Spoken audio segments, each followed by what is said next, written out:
Hello students, welcome to Magnet Brains Hindi medium. मेरा नाम है अवनीश त्रिपाठी। तो कक्षा 12 भूगोल में जो हम बुक 2 देख रहे हैं, भारत लोग और अर्थव्यवस्था, इसका चैप्टर नंबर 5 भू संसाधन तथा कृषि, बहुत इंपॉर्टेंट चैप्टर है, यानी लैंड रिसोर्सेज और एग्रीकल्चर। इस इंपॉर्टेंट चैप्टर के आज के सेशन में हम कंप्लीट चैप्टर रिवीजन करेंगे, यानी एक बार में इस पूरे चैप्टर को समझने का प्रयास करेंगे। इसके सारे महत्वपूर्ण टॉपिक्स को देखेंगे, इसके सारे महत्वपूर्ण पॉइंट्स को देखेंगे और जो भी सारे डाउट्स होंगे उसको क्लियर करेंगे। पर इससे पहले कि ये बेहद खास सेशन मैं आपके लिए शुरू करूं, एक बात का ध्यान रखिएगा कि मैग्नेट ब्रेन्स हिंदी मीडियम एक ऐसा प्लेटफॉर्म है जहां पर आपको कक्षा 7 से 12 तक की सारी शिक्षा बिल्कुल निःशुल्क दी जा रही है, जहां पर 1 या 2 चैप्टर्स पढ़ने के बाद आपको कोई पेड सब्सक्रिप्शन नहीं लेना है और आप बिना किसी कूपन कोड या डिस्काउंट ऑफर के सारी की सारी पढ़ाई कर सकते हैं। इसी महत्वपूर्ण जानकारी के साथ स्टार्ट करते हैं ये सेशन और स्टार्ट करते हैं कंप्लीट चैप्टर रिवीजन। जैसा कि हम हर चैप्टर में स्टार्ट करते समय इस बात पर ध्यान देते हैं कि बेसिकली हम चैप्टर में क्या पढ़ने वाले हैं, what we are going to cover in the chapter. तो सबसे पहले हम बात करेंगे भारत में भूमि उपयोग, यानी जिसको हम क्या बोलते हैं, ये बहुत इंपॉर्टेंट पूछा जाता है, land use in India. Land use in India, अब इसका मतलब क्या हुआ? इसका बहुत सीधा अर्थ यह है कि भारत में जितनी भी भूमि आपके पास है, उस भूमि का प्रयोग किस लिए हो रहा है, प्राकृतिक या अप्राकृतिक। जैसे मान लीजिए कि वो जमीन है तो कितने जमीनों पर वृक्ष हैं, कितने जमीनों पर वन है, कितने जमीनों पर कृषि हो रही है, कितने जमीनों पर कृषि के अलावा दूसरे कार्य हो रहे हैं, या कितनी जमीन जो है वो बंजर या खाली पड़ी हुई है। तो that is called a land use, यानी आप अपनी जमीन को यूज कैसे कर रहे हैं। और जाहिर सी बात है, भू क्या है? देखिए, ये चैप्टर का नाम है क्या? भू संसाधन। लैंड क्या है? लैंड एक रिसोर्स या है, यानी क्या है? संसाधन है, और संसाधनों का मितव्ययी उपयोग, ठीक है, यानी एक सबसे बेहतर तरीके से मैक्सिमम यूटिलाइजेशन हमें करना पड़ता है ताकि हम उससे मैक्सिमम क्या कर सकें, रिटर्न ले सकें बिना नुकसान पहुंचाए। तो अब ये बहुत जरूरी होता है जानना कि आपके यहां जो जमीन है, आप उस जमीन का कैसा इस्तेमाल या क्या यूज कर रहे हैं। That is very important to know. फिर हम बात करेंगे भारत में कृषि भूमि उपयोग। आपको पता है कि भारत एक कृषि प्रधान देश है और अभी भी 50 से 60% लोग, 50 से 60% के बीच के लोग जो है वो कृषि पे लगे हुए हैं, डायरेक्टली या इनडायरेक्टली। तो ये पढ़ना बड़ा आवश्यक है कि भारत में जो कृषि भूमि है उसका उपयोग हम कैसे कर रहे हैं, या कितनी भूमि को कृषि में ले रहे हैं, किस किस तरह की भूमि है जो अलग अलग पार्ट में है, और उसमें किस किस तरह के अनाज उगाए जा रहे हैं। So again it becomes very very important. फिर हम बात करेंगे एक बेहद खास चीज पर, प्रमुख फसलें यानी मेन क्रॉप्स। अब ये जो फसलें होंगी, ये फसलें हो सकती हैं केवल जीवन यापन के लिए हो, या वो नगदी फसलें या कैश क्रॉप भी हो जिससे कोई कमा सके। तो ये कौन कौन सी फसलें, जैसे गेहूं है, चावल है, जूट है, कपास है, गन्ना है ना, इस तरह की बहुत सारी, चाय है, कहवा है, रबड़ है। इन फसलों के बारे में हम थोड़ा सा देखेंगे कि भारत में किस किस प्रकार की फसलें हैं, कब कब उगाई जाती हैं, उनको उगाए जाने के महत्वपूर्ण या जरूरी कौन कौन से, जिसको आप कहते हैं तापमान, या कौन कौन सा आप कह सकते हैं कि प्राकृतिक ऐसी कंडीशन चाहिए जो उसको उगाने में मदद करे। और भारत में बेसिकली जो 3 प्रकार की फसलें हैं, जैसे जिनको आप एक क्लासिफिकेशन आप जो करते हैं, कौन सी, जैसे मान लीजिए भारत में जो फसलें हैं, तो उन फसलों में मुख्य रूप से आपको 3 चीजें मिलती हैं। एक होती है रबी, एक होती है खरीफ, ठीक है, और एक होती है जैद। तो आखिर इन तीनों फसलों का क्या मतलब है, कब कब बोई जाती हैं, कौन कौन से फसल इसके उदाहरण में हैं, थोड़ा सा इस पर हम डिटेल में बात करेंगे। फिर हम थोड़ी सी बात करेंगे कि भारतीय कृषि का विकास कैसे हुआ है। भारत को हम शुरू से मानते रहे हैं कि गांव का देश है, तो जाहिर सी बात है जो प्राथमिक क्रिया है, जो कृषि है, वो बहुत पहले से होती आ रही होगी। भारत को हम सोने की चिड़िया भी कहते हैं, तो हम ये भी कह सकते हैं कि भारत में एक उन्नतशील प्राथमिक क्रियाएं रही होंगी, कृषि बहुत डेवलप्ड रही होगी, इसमें भी कहीं कोई दो राय नहीं है। लेकिन बीच में कृषि में बहुत सारे, आप कह सकते हैं कि इसमें नीचे भी हम आए, और एक तरह से हम कह सकते हैं कि भूखमरी की स्थिति भी अंग्रेजों के काल में आ गई, औपनिवेशिक काल में आ गई, और हम अपने आप को सेल्फ सफिशिएंट या खुद को अनाज दे पाने में सक्षम नहीं आ पा रहे थे, और इसलिए फिर धीरे धीरे भूखमरी का शिकार होते गए। फिर 1967 के आसपास, 1967 के आसपास हमने नई तकनीकें इस्तेमाल करी और एक हरित क्रांति जिसको अंग्रेजी में आप क्या कहते हैं, ग्रीन रेवोल्यूशन, इसका उपयोग किया, और वहां से फिर हम क्या हुए, सेल्फ सफिशिएंट हुए। उसके क्या सकारात्मक या नकारात्मक परिणाम आए उस पर चर्चा करेंगे, और अभी स्थिति क्या है इसकी बात करेंगे। अंत में हम थोड़ी सी बात करेंगे कि भारतीय कृषि की समस्याएं क्या हैं, कौन कौन से वो परेशानियां हैं, वो समस्याएं हैं जिसको लेकर भारतीय कृषि अभी भी जूझ रही है, या जो समस्याएं सबसे महत्वपूर्ण परेशानी का कारण बनी हुई हैं पूरी कृषि व्यवस्था में। तो भारत में भूमि का उपयोग कैसे किया जा रहा है, भारत में कृषि योग्य भूमि कौन कौन सी है, प्रमुख फसलें यहाँ कौन सी हैं, भारतीय कृषि का कैसे विकास हुआ है और अभी क्या स्थितियां चल रही हैं, और भारतीय कृषि की प्रमुख समस्याएं क्या हैं, थोड़ा सा हम इस पर बातचीत करेंगे, इस पर वजन डालेंगे और समझने का प्रयास करेंगे कि आखिर में करंट सिचुएशन इसमें क्या चल रही। तो आइए स्टार्ट करते हैं इस इंपॉर्टेंट पॉइंट्स को।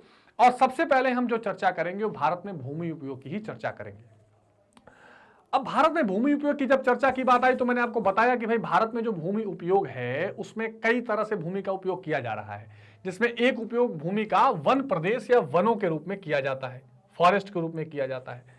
तो जहां कानूनी तौर पर वनों का विस्तार घोषित किया जाता है वह क्षेत्र वन प्रदेश कहलाता है। जाहिर सी बात है, हमारे देश में कानून है, फॉरेस्ट मिनिस्ट्री है, और वो फॉरेस्ट मिनिस्ट्री और फॉरेस्ट डिपार्टमेंट जिस क्षेत्र को वन घोषित करते हैं कि भाई ये क्षेत्र वन कहा जाएगा, इसको हम जंगल मानेंगे, उसे वन प्रदेश कह दिया जाता है और उस जगह पे फिर कोई और दूसरा कार्य नहीं होता। परंतु यह आवश्यक नहीं कि वहां वास्तविक रूप से वन हो। कई बार क्या होता है कि बहुत चारागाह भी होता है। जैसे मान लीजिए कोई एरिया है, अब इस एरिया में यहाँ खूब वन लगे हुए हैं, ठीक है, हमने इस पूरे एरिया को वन प्रदेश कह दिया और यहाँ पूरा खुला मैदान है जहां पर छोटे छोटे घास हैं, चारागाह बने हुए पशु पक्षियों के, पशुओं के चरने के लिए। तो इस चारागाह को भी हम वन वाले क्षेत्र में ही गिन लेते हैं और वृक्षारोपण करके वनों की हम जो एक तरह से कह सकते हैं ट्री कवर है या वनों की जो संख्या है उसको बढ़ाते रहते हैं। तो ये चीज भी वन प्रदेश के अंदर आता है। पर्यावरण एवं वन मंत्रालय की रिपोर्ट 2019 के अनुसार सबसे अधिक वनों का प्रतिशत उत्तर पूर्वी नॉर्थ ईस्ट में मिजोरम में 84.53, नागालैंड में 73.90 और अरुणाचल प्रदेश में 79.3% वन है। ये वहां के टोटल एरिया का परसेंटेज है, मतलब जो टोटल एरिया उन राज्यों की है। जैसे राज्यों मिजोरम जो टोटल एरिया उसको 84% में वन है। वैसे देखा जाए तो मध्य प्रदेश जैसे देश है, जो प्रदेश है उनमें सबसे ज्यादा वन है और बहुत सारे प्रदेश हैं। अभी 2021 का भी वन रिपोर्ट घोषित हो चुका है, 2023 में वो घोषित हुआ है जो हमारे वन रिपोर्ट होते हैं, और उसके अनुसार भारत में 24.63%, 24, ये नोट कर लीजिएगा, 24.63% वन एवं वृक्ष का क्षेत्र है, tree and forest cover, one एवं वृक्ष क्षेत्र है, ठीक है। यानी भारत की कुल जो जमीन है उसका 24.63% जो है वहां पर वन है। एक बात यह मानी जाती है कि एक आदर्श स्थिति तब होनी होगी जब 33% भूमि पर कम से कम वन हो। यह मान के चला जाता है कि जब भूमि पे 33% के आसपास वन हो तो मानिए कि आपकी जो फॉरेस्ट एंड ट्री कवर है वो बेहतर है और आप एक तरह से ठीक दिशा में है। तो ये पर्यावरण और वन मंत्रालय की रिपोर्ट है। अच्छा, ये तो हो गया एक वन वाला प्रदेश। दूसरा जो हम लैंड यूज करते हैं, दूसरा जो हमारे यहाँ भूमि का इस्तेमाल है वो है कृषि अयोग्य भूमि, यानी जो हम कृषि के लिए भूमि नहीं यूज करते। इसमें दो वर्ग हैं, वह भूमि जो गैर कृषि प्रयोजन अर्थात अन्य उपयोग में ली गई है, और दूसरा बंजर या अयोग्य भूमि। अब देखिए, या तो जो जमीन होगी उसमें क्या होगा, कृषि होगी, या एक जमीन होगी जहां कृषि नहीं होगी, तो इसमें दो हिस्से होंगे। कृषि लायक ये भूमि है लेकिन फिर भी हम यहाँ फैक्ट्री चला रहे हैं, हमने घर बना लिया, कृषि नहीं चला रहे हैं। और एक ऐसी जगह है जो कृषि योग्य है ही नहीं, बंजर खाली पड़ी हुई है और उसका हम कोई इस्तेमाल नहीं कर रहे हैं। तो ये दो स्थितियां इसमें रहती हैं। गैर कृषि प्रयोजन में क्या होता है, इस वर्ग में भूमि का उपयोग कृषि के अतिरिक्त अन्य कार्य जैसे नहर, सड़क, कारखाना, रेल, नगर, अन्य बस्ती के विस्तार, इस प्रकार की भूमि तमिलनाडु, बिहार, पंजाब, आंध्र प्रदेश, तेलंगाना, केरल, गुजरात आदि में पाई जाती है। ठीक है, तो ये आप ध्यान रखिएगा। बंजर या कृषि रहित भूमि की बात करें तो यह भूमि बंजर होती है और कृषि के लिए बिल्कुल अयोग्य होती है, उस जमीन पर आप कुछ उगा ही नहीं सकते हैं। इनफर्टाइल लैंड जिसको कहते हैं। भारत में तकनीकी विकास के साथ साथ इस भूमि में कमी आई है। बहुत सी बंजर भूमि में खाद देकर सिंचाई करके कृषि योग्य बनाया गया है, और नागालैंड, मणिपुर और मेघालय में ऐसी बहुत सारी भूमियां हैं जहां पर कृषि पहले संभव नहीं था, लेकिन फिर उसमें पेस्टिसाइड, फर्टिलाइजर्स, ये सारी चीजें देकर हमने उसको धीरे धीरे कृषि के लायक बनाया है। अन्य कृषि रहित भूमि की बात करें तो यह वह भूमि है जहां कृषि नहीं की जाती है, वहां चारागाह होता है, झाड़ झंझाड़ होते हैं, कृषि योग्य और बंजर दोनों हो सकती है इसमें। ठीक है, चलिए अब इसमें इसको अन्य कृषि योग्य जो या जिसमें आप जिसको कह सकते हैं ना कि अन्य कृषि रहित भूमि में को भी कई भागों में बांटा गया। जैसे मान लीजिए कोई स्थायी चारागाह है जहां पर पशु आके चरते हैं, तो पशुओं के लिए चारे की कमी के कारण इस भूमि का विस्तार हो रहा है, और सबसे अधिक हिमाचल प्रदेश में है। अनेक स्थानों पर इस भूमि को साफ करके कृषि की जाती है। जैसे क्या होता है कि मान लीजिए गांव बसे हुए हैं, गांव के बीच में चारागाह बनाए गए हैं कि भाई पशु आकर यहाँ पर चारा खाएंगे, लेकिन इस भूमि पर कोई कृषि नहीं की जाती है और पशुओं के लिए छोड़ी जाती है। तो ऐसे भी बहुत सारी जमीनें देखी जाती हैं। ठीक है, फुटकर वृक्ष या फसल या उपवन के अधीन है। मान लीजिए कोई ऐसी जमीन है जो जहां 10-20 पेड़ हैं, इसलिए वहां कृषि ना हो पाए, तो इसके अंतर्गत वह भूमि सम्मिलित की गई है जिस पर बाग और पेड़ और झाड़ झंझाड़ हैं। देश की बढ़ती जनसंख्या के कारण उदर पूर्ति के लिए इस भूमि को भी कृषि होने लगी है और भूमि का सबसे अधिक विस्तार गुजरात राज्य में है।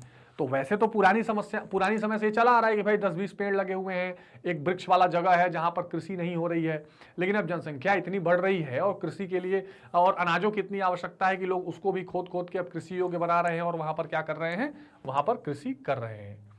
कृषि योग्य परंतु बंजर भूमि, इस भूमि का उपयोग किसी काम में नहीं किया जा सकता। अधिक जनसंख्या वाले प्रदेशों में तकनीकी सहायता से उत्तम बीज, खाद एवं सिंचाई की सहायता से यहाँ पर कृषि की जाने लगी है। एक ऐसी भूमि भी दिखाई देती है।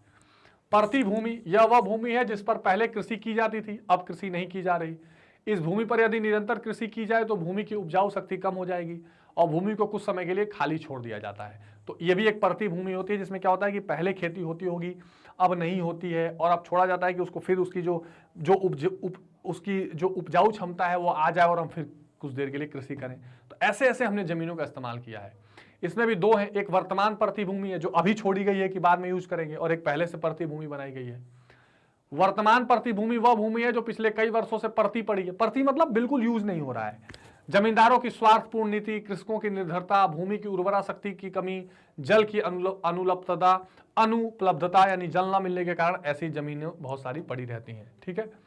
उत्तम बीज, पर्याप्त खाद और सिंचाई के कारण तथा साहचर्य की से भूमि की उपजाऊ की शक्ति बढ़ाई जा सकती है। तो अगर अच्छे बीज डाले जाएं, अच्छा उसमें खाद डाला जाए, क्रॉप रोटेशन यानी कि एक बार कोई क्रॉप रोटेशन बड़ा इंपॉर्टेंट एक फैक्टर हो जाता है कि एक बार हम एक फसल बोएंगे, दूसरी बार दूसरी फसल बोएंगे, तीसरी बार तीसरी फसल बोएंगे और उससे वहां की उपजाऊ शक्ति को फिर से रिवाइव कर लेंगे, ऐसी कोशिश की जाती है।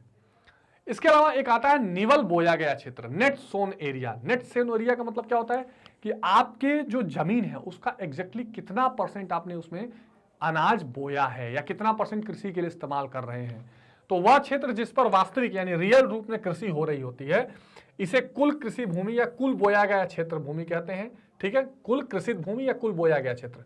भारत में लगभग ये 46% है, यानी जितनी जमीन इंडिया के पास है उसका लगभग 46% जमीन जो है वो हम मानते हैं कि नेट सोन एरिया है, यहाँ पर कृषि की जा रही है। बाकी जो है वो हमने देखा कि कृषि के आयोग यानी बिना कृषि के या तो परती है या कोई व्यवसायिक कार्य या कुछ भी हो रहा है। सबसे अधिक निवल बोया क्षेत्र पंजाब और हरियाणा राज्य में है, जबकि बिहार, तमिलनाडु, आंध्र प्रदेश और मध्य प्रदेश में 48% और 50% तक बोया केंद्र है। उत्तरी पूर्वी राज्यों में निवल बोया केंद्र कम है क्योंकि वहां पे जमीन में कृषि कम हो सकती है। अब एक चीज इसमें जो इंपॉर्टेंट आता है कि भारत में भू उपयोग परिवर्तन, जो चेंज इन लैंड यूज है, जैसे किस तरह से आप पहले लैंड को किसी और इस्तेमाल में लेते थे और अब कैसे उसका इस्तेमाल बदलता जा रहा है, ये भी जानना बड़ा दिलचस्प है। तो भारत में भूमि उपयोग का वर्तमान प्रारूप अनेक भौतिक, सामाजिक और आर्थिक कारणों के परिणाम है। कई सारे, जैसे आज जो आप भूमि को यूज कर रहे हैं उसके कारण कुछ फिजिकल कारण हैं, कुछ उसके सामाजिक कारण हैं, कुछ आर्थिक कारण हैं। अलग अलग कारणों से जो भूमि का इस्तेमाल है वो हो रहा है। ठीक है, जैसे धरातल की दशा, वहाँ किस तरह का लैंड है, कैसी जलवायु है, कैसी मिट्टी है, ये सारी चीजें मिलकर जो है ये लैंड यूज को डिसाइड करते हैं। परंतु इन सबसे अर्थव्यवस्था में होने वाला बदलाव महत्वपूर्ण है, क्योंकि भूमि तो एक सीमित संसाधन है, अर्थव्यवस्था का सबसे अधिक जनसंख्या प्रभावित करती है। जाहिर सी बात है, सबसे जो चीज ज्यादा प्रभावित कर रही है आज लैंड यूज को या पूरी इकोनॉमी को, वो है जनसंख्या।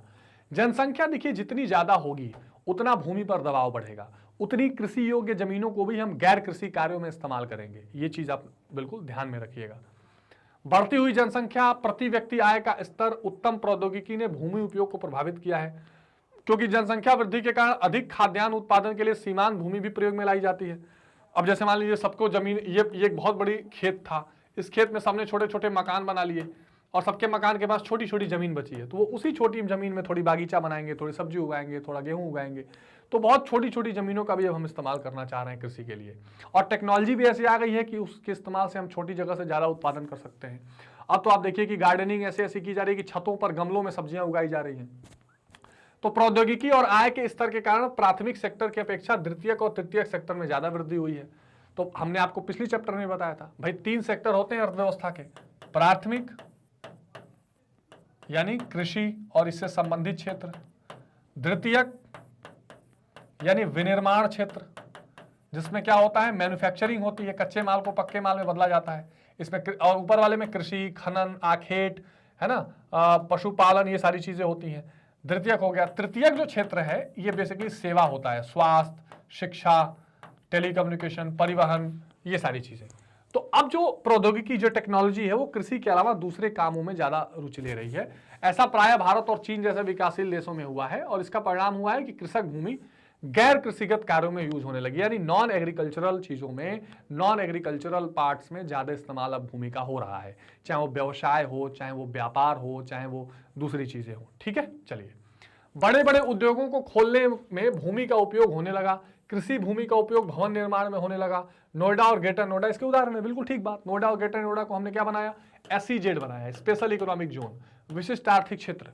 और यहां बोला कि भाई जिसमें इसमें जो भी उत्पादन किया जाएगा उस उत्पादन को जितना भी आप बेचेंगे वो टोटल एक्सपोर्ट कर दीजिए, हम कोई टैक्स नहीं लगाएंगे, ऐसी सुविधाएं भी दी गई।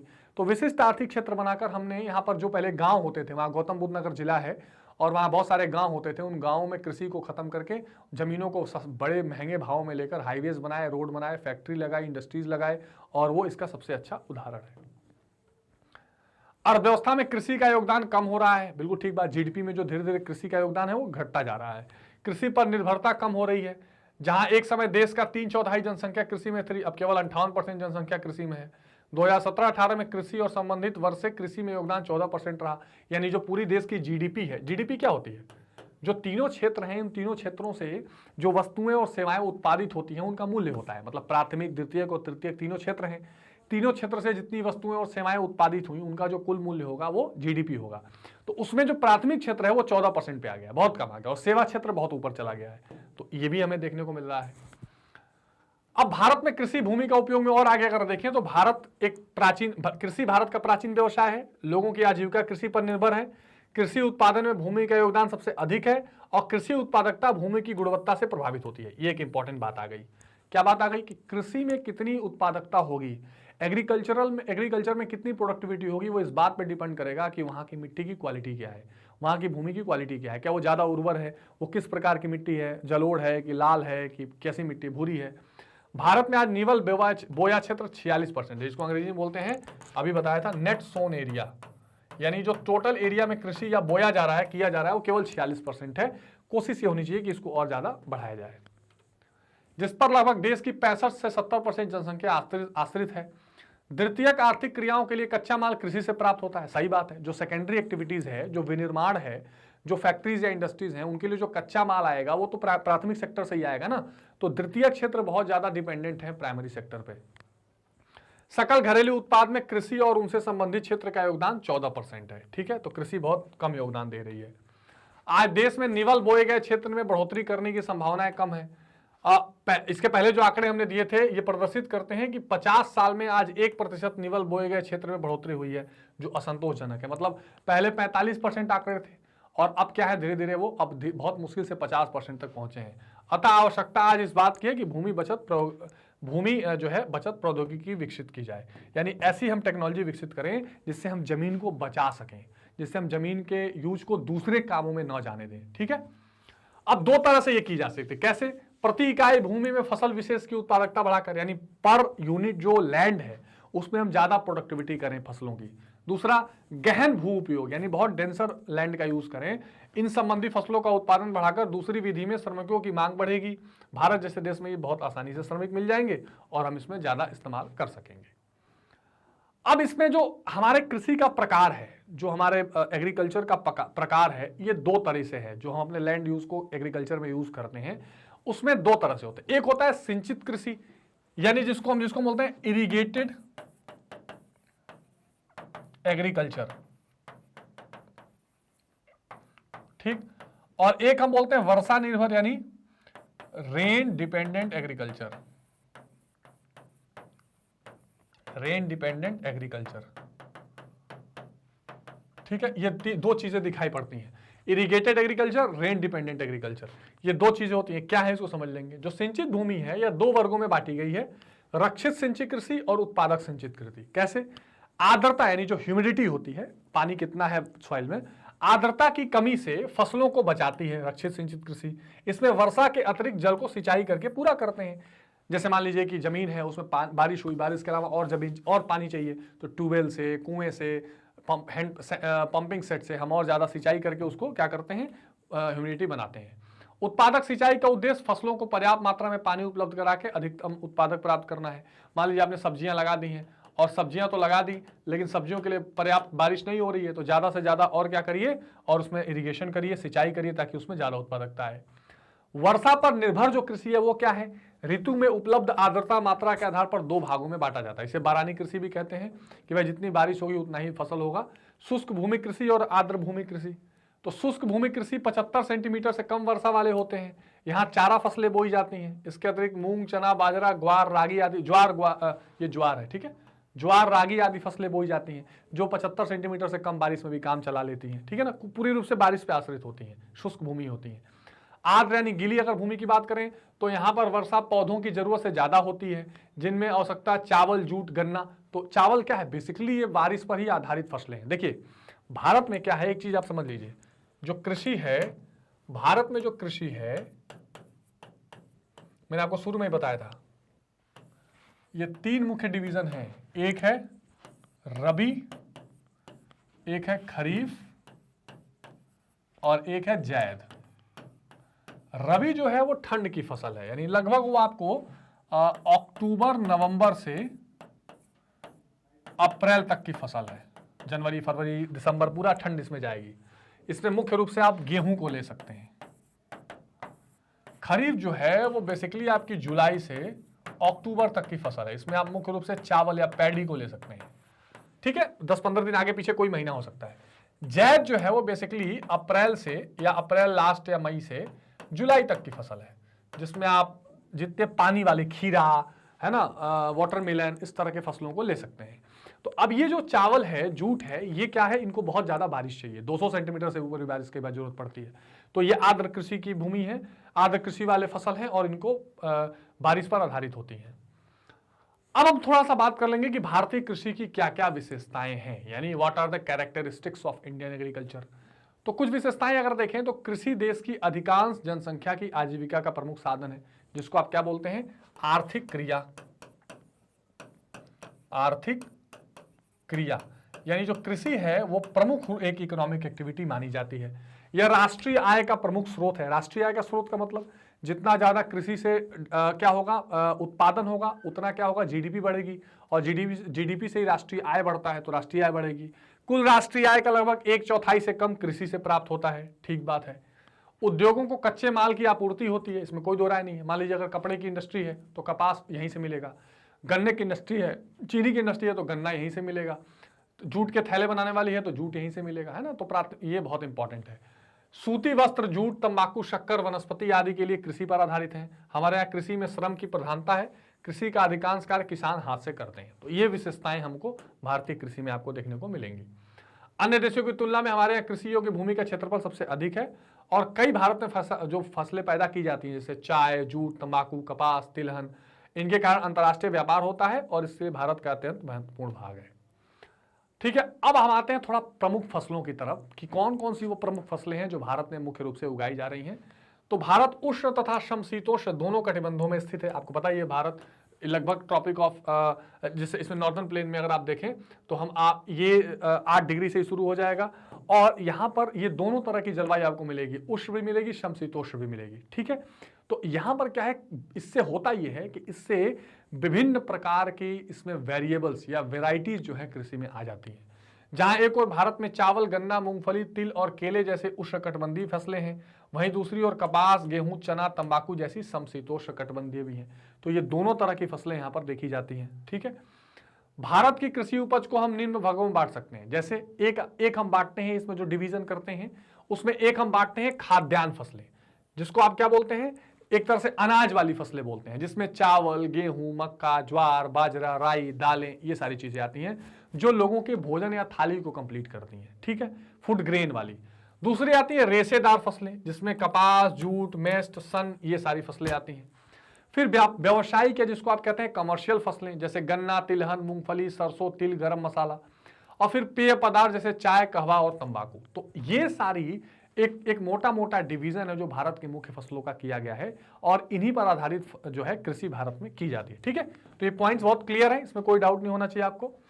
खरीफ की फसल मैंने अभी आपको बता दी थी। तो खरीफ की फसल कब से उगाई जाएगी, ये जून जुलाई में बोई जाएगी। और चावल, ज्वार, बाजरा, मक्का, कपास, गन्ना, तंबाकू, मूंग, उड़द, सोयाबीन, ये सारी चीज में रख सकते हैं। तो मैंने आपको यहां भी डिवीजन बताया था। खरीफ कब से बोला है आपसे मैंने? जुलाई या यहां से जून तक ले लीजिए, जून जुलाई के आसपास से बोना शुरू हो जाती है। सितंबर अक्टूबर में ये फसल काट दी जाती है। चावल सबसे इंपॉर्टेंट है इसमें, कपास भी। रबी जो है ये अक्टूबर से दिसंबर के मध्य बोई जाएगी और अप्रैल मई में काटी जाती है। इसमें गेहूं, चना, जौ, सरसों, मटर, ये सारी चीजें आती हैं। जो भी आप ठंडियों में फसलें देखते हैं ना, लहलहाती है, हरियाली दिखती है, सरसों, पीले पीले बाग दिखते हैं, पीले पीले खेत दिखते हैं, ये सब के सब क्या है? रबी की फसलें हैं।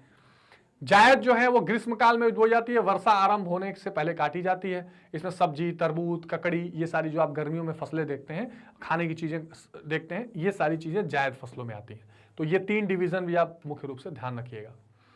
अब अगर खाद्यान्न फसलों की हम बात करें, ग्रेन्स वाली फसल, तो इसमें आएगा गेहूं, चावल, चाय, कहवा, ये सारी चीजें आ जाएंगी।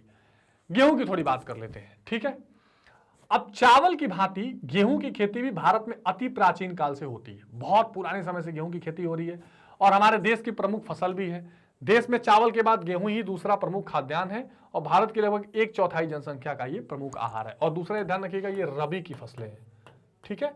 ये रबी क्रॉप्स इसको माना जाता है, ठीक है। चलिए, आजकल हमारे यहाँ लगभग 2.91 करोड़ हेक्टेयर। अच्छा, एक चीज आप ध्यान रखिएगा, इसको गेहूं चावल तक खाद्यान्न मानिएगा, ठीक है। थर्ड फोर्थ इसको जो है हम पेय फसलों में ले लेंगे, ठीक है। ये पेय फसल बना लेंगे, ठीक है। गेहूं और चावल को मुख्य खाद्यान्न फसल मान के चलते हैं, ठीक है। फिर आगे डिवीजन में आपको और बता दूंगा। तो ये गेहूं की कहानी है और लगभग 2.91 करोड़ हेक्टेयर भूमि पर पैदा किया जाता है और कुल कृषि भूमि का लगभग 18% जो है वो गेहूं हो रहा है। क्षेत्रफल की दृष्टि से गेहूं उत्पादन देशों में भारत का तीसरा स्थान है।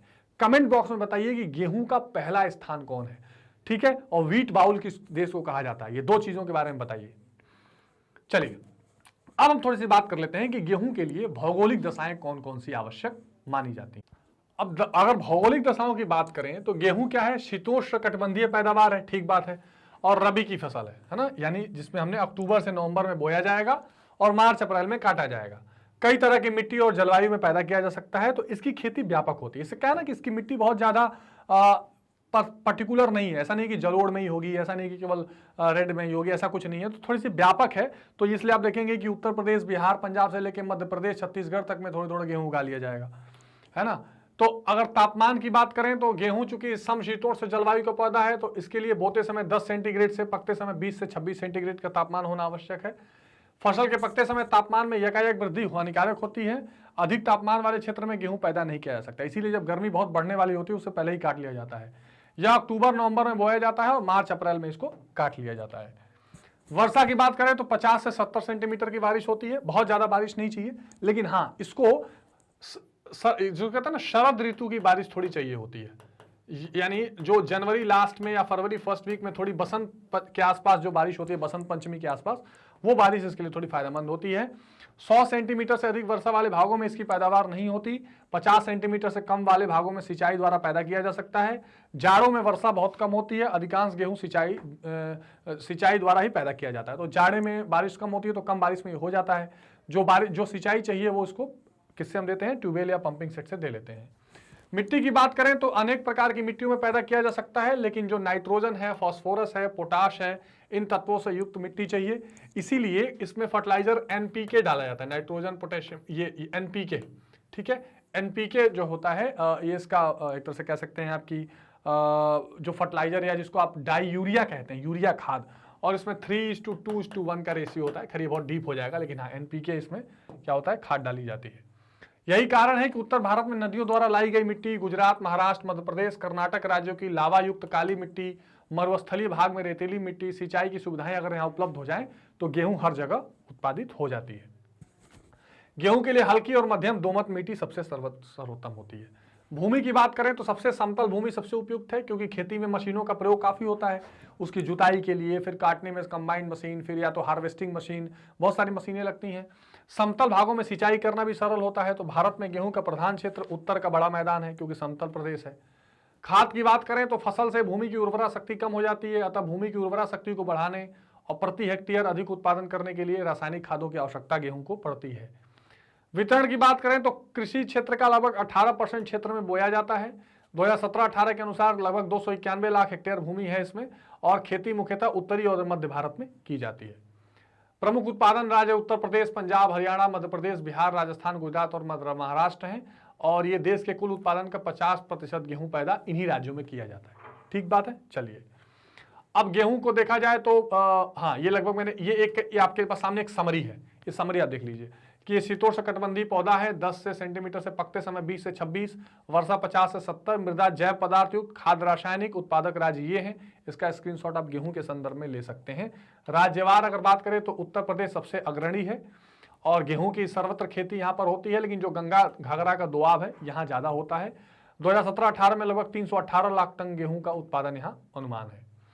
पंजाब इसके बाद आता है और ये हालांकि क्षेत्रफल की दृष्टि से छोटा है, लेकिन उत्पादन का 1/4 गेहूं पैदा करता है।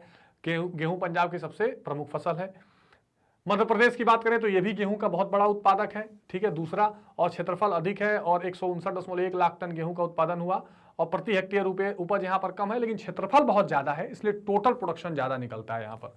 ठीक है, यहाँ गेहूं की मुख्यतः नर्मदा, ताप्ती आदि नदियों की घाटी, मालवा के लावा के पठार पर की जाती है और पश्चिमी भाग जो है गेहूं के लिए सबसे महत्वपूर्ण है। हरियाणा भी आपको पता है, हरियाणा पंजाब वो इलाके हैं, पश्चिमी उत्तर प्रदेश वो इलाके हैं जहां पर हरित क्रांति सबसे ज्यादा फेमस हुई थी, यानी अधिक फर्टिलाइजर या रासायनिक खाद डालकर, कीटनाशक डालकर गेहूं जैसे फसलों का ज्यादा उत्पादन किया गया था। तो ये भी गेहूं का प्रमुख उत्पादक राज्य है। 20 लाख हेक्टेयर भूमि गेहूं बोया जाता है और सभी भागों में गेहूं बोया जाता है, लेकिन इसका जो पूर्वी भाग है वो ज्यादा विशेष है गेहूं के लिए और बहुत प्रगति हुई है। और यहाँ खास करके जो गाँव में विद्युतीकरण हुई है, सिंचाई की सुविधाएं बढ़ी हैं, तो यहाँ पर ज़्यादा गेहूं उगाया जा सका है, क्योंकि सिंचाई ज़्यादा हुई है तो यहाँ पर जो भौम जल स्तर है वो भी धीरे धीरे नीचे जा रहा है। ये इसकी समस्या रही है। बिहार में गेहूं बहुत ज़्यादा पैदा किया जाता है, खास करके जो उत्तरी बिहार है, उत्तरी बिहार के जिलों में कोशिका गंगा का जो पूरा क्षेत्र है, इसके बाद जो नीचे के गया अरवल वाले ये सब जिले हैं, इनको छोड़ के ऊपर के गया औरंगाबाद वाले जो जिले हैं नीचे, इनको छोड़ के अगर आप गंगा के ऊपर उत्तरी बिहार में आप जाएंगे, जिसमें समस्तीपुर, दरभंगा, भागलपुर ये सारे जिले हैं, उसमें ये ज़्यादा दिखे जाते हैं। राजस्थान की बात करें तो यह सिंचाई की सुविधाओं में वृद्धि के साथ गेहूं का क्षेत्र उत्पादन दोनों बढ़ा है। यहाँ श्रीगंगानगर, भीलवाड़ा, चित्तौड़, कोटा, झालवाड़, सवाई माधोपुर यहाँ पे गेहूं उगाया जाता है। ठीक है, तो ये एक बहुत इंपॉर्टेंट इसमें है। गुजरात में भी माही और साबरमती नदियों के घाटी के आसपास उगाया जाता है। तो ये सारे स्टेट्स आपके दिमाग में होने चाहिए, इसलिए मैंने अलग से रख लिया था। अब चावल का अगर सामान्य परिचय देखें तो ये प्रमुख खाद्यान्न है और इसकी खेती बहुत प्राचीन समय से हो रही है और ये हमारी संस्कृति का भी प्रतीक रहा है। यहाँ तक कि जो सिंधु घाटी सभ्यता है वहां से भी चावल के बहुत सारे अवशेष मिले हैं कि हाँ, चावल बोया जाता था। चावल के बिना हमारा कोई शुभ कार्य नहीं होता, इसलिए हमारी ये सांस्कृतिक धरोहर भी है। और भारत को भी चीन की भांति चावल की संस्कृति का देश कहा जाता है। चावल की खेती में भारत चीन के बाद विश्व का दूसरा बड़ा देश है। भारत में कुल कृषि भूमि के लगभग 15% भाग में खाद्यान्नों के अंतर्गत बोई गई भूमि के लगभग 37% भागों में चावल बोया जाता है। यानी टोटल खाद्यान्न का 15% चावल है और जो टोटल एरिया बोया जाता है उसका 37% एरिया में केवल चावल ही बोया जाता है और लगभग 4.3 करोड़ हेक्टेयर भूमि पर चावल की खेती होती है। तो फैक्चुअल चीजें हैं, इसको आप देखते चलेंगे। भारत समस्त विश्व के उत्पादन का 21% चावल उत्पादन करता है, टोटल प्रोडक्शन का 21%, और विश्व का 28% चावल का क्षेत्रफल पाया जाता है। टोटल क्षेत्रफल इंडिया का 37%, पूरे वर्ल्ड का जो चावल क्षेत्र है उसका 28%। भौगोलिक दशाएं तो ये भी आपको पता है कि उष्णकटिबंधीय पौधा है और इसकी खेती उष्ण और शीतोष्ण दोनों में ही की जाती है। समुद्र तल से 2500 मीटर की ऊंचाई वाले क्षेत्रों पे की जाती है और आर्द्र भूमि पे ध्यान रखिए की जाती है। इसके लिए जो नमी चाहिए खेतों में वो ज्यादा चाहिए, तो पानी सिंचाई भी इसको ज्यादा चाहिए होती है। चावल आपको पता है खरीफ की फसल है, इसलिए ये बरसात के मौसम में ज्यादा होती है, गेहूं उस मौसम में नहीं हो सकता। चावल की अच्छी पैदावार के लिए भारत का आपको पता है कि चावल में दूसरा स्थान है। उष्णकटिबंधीय पौधा है, तापमान 24 से 27 डिग्री चाहिए, वर्षा 150 से 200 सेंटीमीटर चाहिए, मिट्टी चिकनी हो सकती है या चीका मिट्टी भी हो सकती है। बोने की विधियां हैं, चावल को ऐसे छीट दीजिए, छीट कर बो लीजिए, हल चलाकर या पौध लगाकर। इसमें चावल में 2-3 विधियां होती है। रोपाई करना, पहले आपने छीट दिया, फिर वहां से बीज निकलेगा, उसको निकाल के छोटा छोटा उसको बोते हैं, फिर उसको निकालते हैं। चावल की किस्में हैं ओस, अमन, बोरो। प्रमुख उत्पादक राज्य में पश्चिम बंगाल, आंध्र प्रदेश, तमिलनाडु, केरल, उड़ीसा, मध्य प्रदेश, छत्तीसगढ़, उत्तर प्रदेश में भी बहुत ज्यादा बोया जाता है। जलवायु जो है वो उष्ण और आर्द्र जलवायु वाली आदर्श होती है। कम वर्षा वाले भागों में सिंचाई द्वारा पैदा कर सकते हैं, बहुत ज्यादा पानी देना पड़ेगा आपको, तो ये कृषि आधारित मानसून पर ज्यादा होती है। तापमान की आवश्यकता ज्यादा होती है, बोते समय 20 सेंटीग्रेड, बढ़ते समय 34 और कटते समय 27 डिग्री सेंटीग्रेड चाहिए। 19 डिग्री सेंटीग्रेड से कम तापमान वाले क्षेत्रों में इसकी खेती नहीं की जा सकती, यानी ठंडे जगहों पर नहीं होगी ये। चावल के लिए वर्षा बहुत महत्वपूर्ण है और ज्यादा नमी यानी आर्द्रता भी इसको ज्यादा चाहिए। इसकी पैदावार 60 से 75 सेंटीमीटर से लेकर 200 सेंटीमीटर वर्षा वाले भागों में की जाती है, लेकिन 150 से 200 सेंटीमीटर वाले जो बारिश वाले क्षेत्र हैं वहां ये ज्यादा उपयुक्त मानी जाती है। इससे कम वर्षा वाले भागों में सिंचाई के सहारे बोया जाता है। वर्षा के अनुसार चावल की खेती होती है। यह उक्ति चावल के लिए सबसे वर्षा में महत्व को प्रकट कर देती है। ठीक बात है। चलिए अब आता है वर्षा। चावल के लिए वर्षा का महत्व बहुत अधिक है। इसको अधिक नमी चाहिए, इसकी पैदावार 60 से 75 चाहिए, लेकिन 150 से 200 वाला सबसे आदर्श होता है। मैंने आपको अभी बताया इसके बारे में। इससे कम वर्षा वाले भागों में सिंचाई के सहारे बोया जाता है। वर्षा के अनुसार चावल की खेती होती है। यह उक्ति चावल के लिए सबसे महत्वपूर्ण होती है। ठीक है। मिट्टी की बात करें अगर तो चावल के लिए उपजाऊ, चिकनी या चीका या दोमट मिट्टी इसकी आवश्यकता रहती है। धान की जड़ें जो पकड़ के रखे, क्योंकि जड़ों को बहुत मजबूत होना जरूरी होता है। जो डेल्टाई प्रदेश हैं, जहां डेल्टा बनता है, वहां के जो इलाके हैं जैसे पश्चिम बंगाल वाला, बाढ़ वाले प्रदेश, तटीय भाग वाले, इसके लिए अत्यंत उपयुक्त होते हैं क्योंकि मिट्टी उसमें आर्द्रता बनी रहती है। समतल भूमि सबसे उपयुक्त होती है और पौधे जमने के लिए प्रारंभ में खेत के अंदर पानी का भरा रहना जरूरी होता है। शुरू में क्या होता है ना कि एक ये जमीन है, इसमें पूरा पानी से डबाडब भर देते हैं, लबालब इसको, फिर इसमें बीज को छींट देते हैं, जैसे बीज को छींट देते हैं। ठीक है। फिर जमीन को समतल करके बीज को छींट देते हैं। फिर कुछ दिन बाद इसमें से पौधे छोटे छोटे निकलते हैं, उनको फिर उखाड़ते हैं, फिर ले जाके 4-4 पौधे करके पूरे खेत में गाड़ते हैं उसको। उस पूरी विधि को खासकर उत्तर प्रदेश बिहार में रोपाई कहते हैं, रोपाई विधि। ठीक है, ध्यान रखिएगा। उपयुक्त तापमान और वर्षा की अवस्था में या पहाड़ी क्षेत्र में भी किया जा सकता है। सीढ़ीदार कृषि प्रणाली जो है, जो सीढ़ीनुमा कृषि प्रणाली होती है, वहां पर कभी कभी इसको उगाया जाता है। सस्ते श्रमिक इसके लिए बहुत जरूरी है क्योंकि श्रमिकों की बहुत जरूरत पड़ती है। इसके लिए खाद देना जरूरी है। नाइट्रेट और अमोनियम सल्फेट इसके लिए अच्छी खाद मानी जाती है। वहां क्या था, नाइट्रोजन, पोटास, फास्फोरस गेहूं के लिए, यहां अमोनियम सल्फेट और नाइट्रेट, ये थोड़ा नोट करने वाली चीजें होती हैं, अलग से क्वेश्चन पूछ देते हैं। ठीक है। चलिए चावल की खेती के तरीके मैंने आपको बताया, धान छींटकर, हल चलाकर, पौधा लगाकर, या जापानी विधि भी एक नई विधि है चावल बोने की। वितरण की बात करें तो भारत में बोई जाने वाली फसलों में सबसे अधिक क्षेत्रफल चावल का है। 4 करोड़ हेक्टेयर से अधिक भूमि पर चावल उगाया जाता है।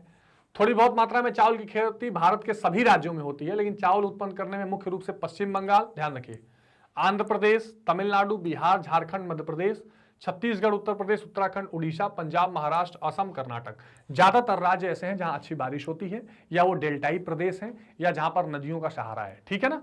तो सूखे प्रदेश जो होंगे वो खास करके वहां आपको चावल बहुत कम देखने को मिलेंगे। ठीक है। अच्छा, 95% से ज्यादा चावल ये सारे राज्य मिलकर उगाते हैं। अब इसमें टॉप पर ये देखिए टेबल बना हुआ है, पश्चिम बंगाल 13%, पंजाब 11%, उत्तर प्रदेश 11.75%। ठीक है। अब आते हैं हम पेय पदार्थ वाले चीजों पर। तो चावल और गेहूं हमने खाद्यान्न में देख लिया। पेय पदार्थ में चाय और कहवा, टी और कॉफी, ये सबसे इंपॉर्टेंट है। ये दोनों जो फसलें हैं मुख्य रूप से ये भारत में औपनिवेशिक काल से देखी जाती हैं। औपनिवेशिक काल, औपनिवेशिक काल किसको बोलते हैं, कॉलोनियल पीरियड, जब अंग्रेजों का शासन होता था तब इन्होंने इसको मुख्य रूप से इंट्रोड्यूस किया था और इसको बागानों में उगाया जाता है। तो एक स्फूर्तिदायक उष्ण पेय है। स्फूर्तिदायक क्या होता है, जैसे आप बहुत लूज फील कर रहे हैं, एकदम से चाय पी लिए स्फूर्ति आ जाएगी, ऐसा पेय है। यह एक झाड़ी की पत्तियों को सुखाकर प्राप्त की जाती है और प्रमुख मुद्रादायनी फसल है। मुद्रादायनी यानी एक तरह से कह सकते हैं कैश क्रॉप है, जिसके बदले आपको पैसे मिलते हैं। असम में जंगली रूप में इसकी पैदावार प्राचीन समय में होती रही है, लेकिन व्यापारिक स्तर पर अंग्रेजों द्वारा ये लागू की गई है। सन 1834 में उगाया गया। वर्तमान में भारत विश्व का सबसे प्रमुख चाय उत्पन्न करने वाला एक तरह से देश है, टॉप कंट्रीज में है भारत। ठीक है। चाय की बात करें तो यह एक पेय पदार्थ है जो झाड़ी के रूप में उगता है। उष्ण और उपोष्ण जलवायु वाला है, कटिबंधीय में नहीं है, ध्यान रखिए, शीतोष्ण में नहीं है। तापमान 25 से 30 डिग्री, 150 से 200 सेंटीमीटर तक बारिश और ढालू जमीन चाहिए, क्योंकि उसके क्या होता है ना कि बारिश तो चाहिए लेकिन पानी जड़ों में रुकना नहीं चाहिए, तुरंत निकल जाए, तो इसलिए ढलान वाली पर्वतीय क्षेत्रों में ज्यादा बेहतर होता है। अब यहां देखो, जो हल्की बलुई दोमट मिट्टी है जिसमें चूना हो, फास्फोरस हो, लोहा हो, पोटास हो, ये सारी चीजें उस चाय के लिए इंपॉर्टेंट हैं। और उत्पादक राज्य जो है असम, पश्चिम बंगाल, तमिलनाडु, केरल, कर्नाटक, उत्तराखंड है। अब अगर भौगोलिक दशाओं की बात करें कि ज्योग्राफिक कंडीशंस क्या क्या चाहिए, तो चाय उष्ण और उपोष्ण जलवायु का पौधा है। वर्षा तथा अन्य सुविधाएं प्राप्त होने पर 45 डिग्री से 50 डिग्री के अक्षांशों तक सफलतापूर्वक इसको पैदा किया जा सकता है। इसकी उपज के लिए जो चीजें चाहिए, एक छाया प्रिय पौधा है, बहुत तेज धूप उसको सीधे न लगे, हल्की छाया में अच्छा विकास होता है। 25 से 30 डिग्री तक में टेम्परेचर इसके लिए सबसे आदर्श माना जाता है। ठीक है। कम तापमान में भी यह पैदा हो सकता है, लेकिन ऊंचे तापमान इससे अधिक अनुकूल होते हैं। असम में, बेसिकली असम है, असम में 37 डिग्री से सेंटीग्रेड तापमान वाले भागों में भी चाय का उत्पादन होता है। वर्षा की बात करें तो कृषि के लिए भारी वर्षा की आवश्यकता होती है। 150 से 200 सेंटीमीटर वर्षा चाहिए, लेकिन वर्षा का पानी ठहरे ना, ये ध्यान देना होता है, वो निकल जाना चाहिए। भूमि चाय के लिए ढालू भूमि का महत्व है। चाय के पौधों के विकास के समय जड़ों में पानी का एकत्रित होना हानिकारक होता है। यही कारण है कि सामान्यतः चाय के बगीचे समुद्र तल से 600 से 1800 मीटर ऊंचे पहाड़ी वाले ढालों पर लगाए जाते हैं।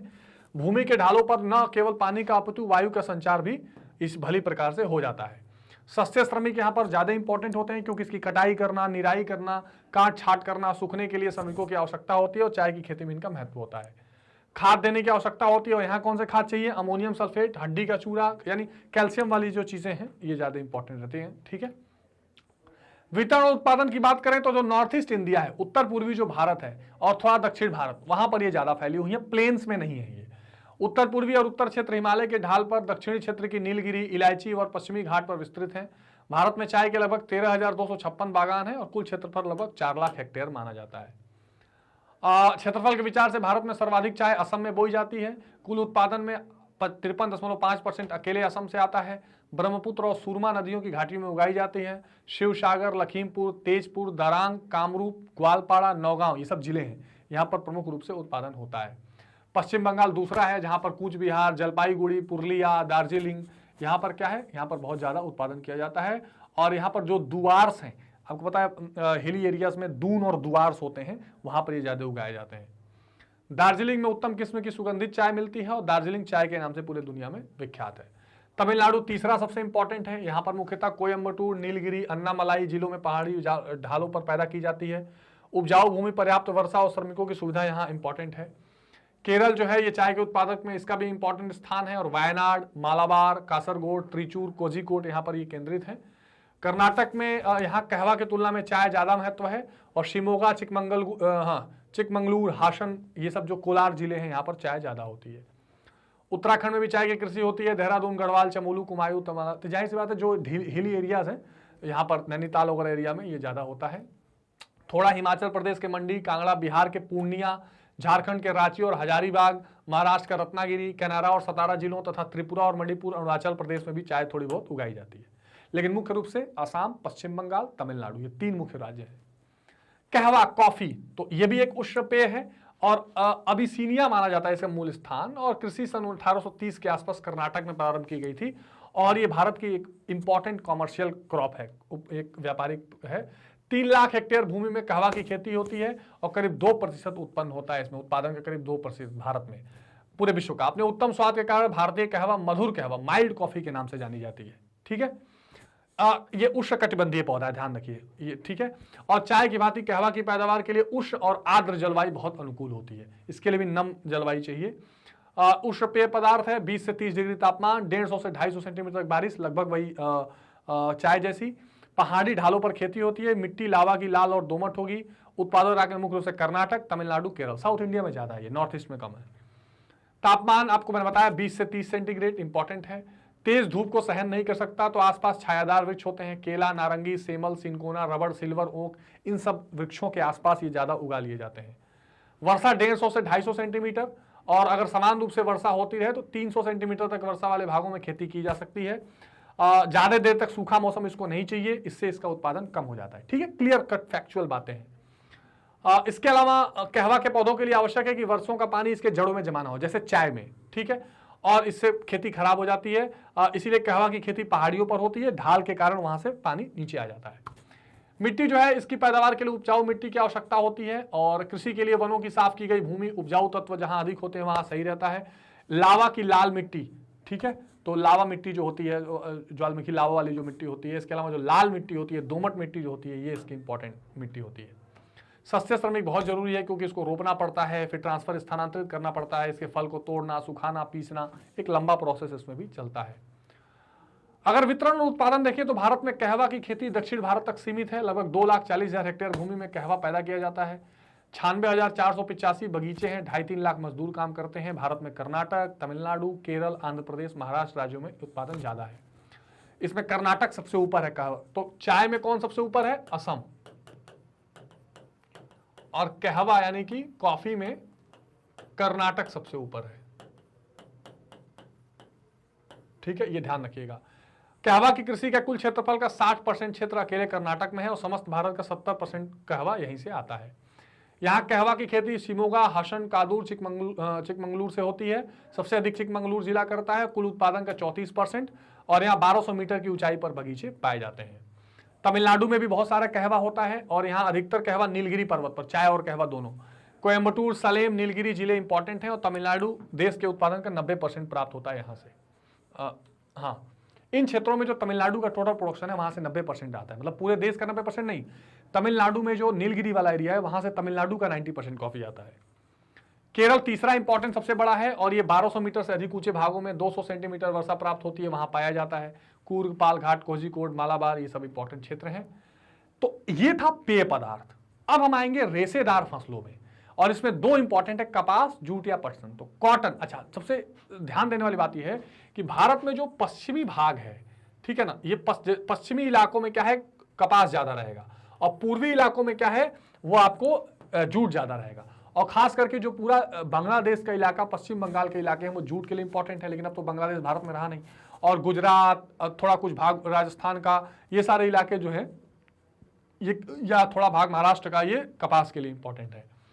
तो कपास एक रेशे का पौधा है जो वस्त्र बनाने के लिए उपयोगी है और इसकी खेती अत्यंत प्राचीन काल से हो रही है। यह पौधा 327 ईसा पूर्व में यूनान से पहुंचा और फिर चीन और अन्य देशों में इसका प्रसार हुआ है। भारत की अत्यंत महत्वपूर्ण व्यापारिक फसल है, कमर्शियल क्रॉप है। 123 लाख हेक्टेयर में पैदा किया जाता है और भारत में कपास उत्पादन देशों में भारत का चौथा स्थान है। और पूरी दुनिया में जो सबसे कपास ज्यादा इंडस्ट्रीज हो, सबसे फेमस हो मैनचेस्टर में है। तो भारत का मैनचेस्टर गुजरात के अहमदाबाद को कहा जाता है क्योंकि वहाँ कॉटन मिल्स ज़्यादा हैं। यूपी का मैनचेस्टर कानपुर को कहा जाता है, इसको आप ध्यान रखेंगे। कपास रेशेदार फसल है, उष्णकटिबंधीय है, 20 से 30 डिग्री तापमान, 200 दिन पाला रहित मौसम, ये बहुत इंपॉर्टेंट है। इसको अंग्रेजी में कहते हैं Frost free days, 200 Frost free, यानी पाला नहीं पड़ना चाहिए। वर्षा 50 से 100 सेंटीमीटर इसको चाहिए, ठीक है। लंबे रेशे वाली कपास होती है, 40 मिलीमीटर से अधिक, 25 से 40 मिलीमीटर तक होती है मध्यम रेशे वाली और 25 मिलीमीटर से कम होती है छोटे रेशे वाली। उत्पादक राज्य में महाराष्ट्र, गुजरात ये सबसे इंपॉर्टेंट है, फिर पंजाब, हरियाणा, कर्नाटक, आंध्र प्रदेश, मध्य प्रदेश ज्यादा है। पंजाब हरियाणा में बहुत सीमित। भौगोलिक दशाओं की बात करें तो उष्णकटिबंधीय पौधा है और एक खरीफ फसल के साथ ये होती है, ध्यान रखिएगा। खरीफ फसल में एक तो आप ध्यान रखिएगा चावल और एक आप ध्यान रखिएगा क्या, एक तो चावल, एक कपास, ये दो चीजें बहुत इंपॉर्टेंट है, ये खरीफ फसलें हैं, ठीक है। तापमान 20 से 30 डिग्री सेंटीग्रेड, लेकिन 49 डिग्री सेंटीग्रेड तक भी जा सकता है। अच्छी उपज के लिए डोडों के पकते समय खुली और धूप और स्वच्छ आकाश जरूरी है, ऊपर धुंध ना हो, कोहरा ना हो, ये सब नहीं चाहिए। इस समय वर्षा और कोहरा हानिकारक है, पाला और ओला भी हानि पहुंचाते हैं। 200 दिन लंबा पाला रहित मौसम चाहिए। कपास की चुनाई के समय भी आकाश एकदम स्वच्छ होना चाहिए।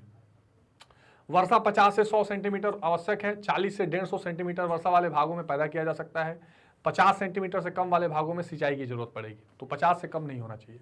कपास की खेती कई तरह की मिट्टी में होती है, लेकिन जो काली मिट्टी है, ब्लैक सॉइल सबसे इंपॉर्टेंट है। काली चिकनी मिट्टी में ये कपास ज्यादा उगाया जाता है, जो गुजरात की तरफ ज्यादा पाया जाता है, क्योंकि पौधे को अधिक आर्द्रता यानी कि ह्यूमिडिटी उसमें नमी की जरूरत होती है, ठीक है। इसके लिए लावा की काली मिट्टी सबसे इंपॉर्टेंट है। कछारी, दोमट मिट्टी, लाल पथरीली मिट्टी में भी थोड़ा हो जाता है।